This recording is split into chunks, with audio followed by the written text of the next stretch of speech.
Tem muitas coisas que as pessoas querem parecer com que sejam bíblicas, mas que na verdade não são. Uma delas, liderança religiosa. O que é que o pessoal faz? O pessoal pega versículos isolados, né, para variar.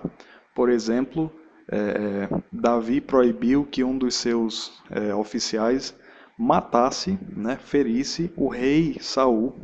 Está escrito lá em 1 Samuel. Aí o pessoal pega o versículo em que Davi diz: Não faças isso, não te levantes contra o ungido do Senhor, né? Aí o que que eles fazem?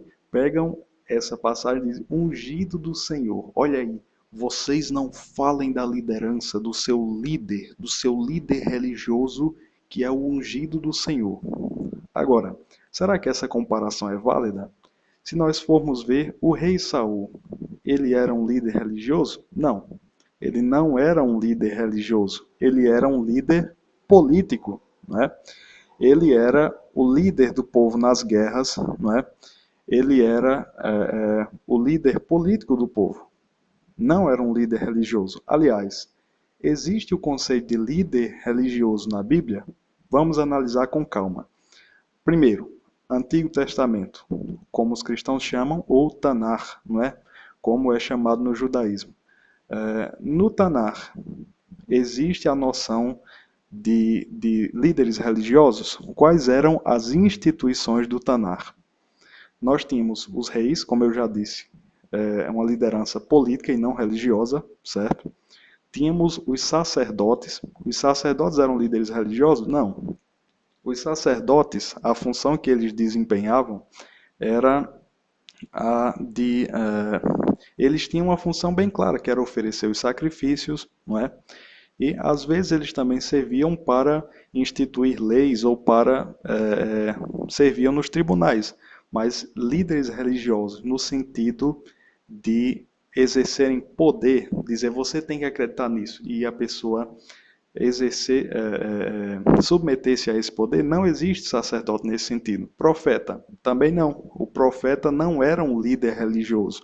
O profeta, ele era um mensageiro, né?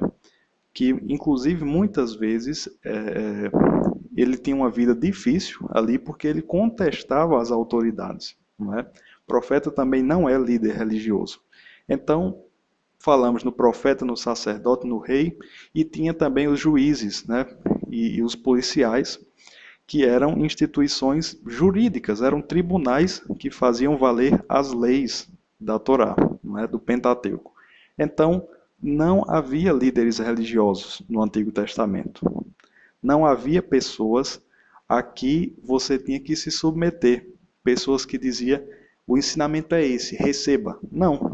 Os ensinamentos do Antigo Testamento foram dados por quem? Pelo próprio Deus, não é? Que é a Torá. Então, não, as pessoas não tinham que se submeter a nenhum tipo de liderança humana. Não existia essa liderança religiosa humana. Existia a liderança política, que é outra história. Tá certo? E se a gente for ver no Novo Testamento, também, se a gente fosse analisar, não é? Nós veremos que também não existe. Jesus disse que teria dito, de acordo com o Novo Testamento, que os discípulos não procurassem ser os maiores e sim os menores, não é? É dito também nos Atos dos Apóstolos que eles viviam em comunhão. É claro, existiam pessoas que tinham, que eram chamadas de anciãos, presbíteroi em grego, que eram as pessoas mais velhas da comunidade. Existiam os diáconoi, que eram as pessoas que serviam, né? Diáconos quer dizer servo em grego.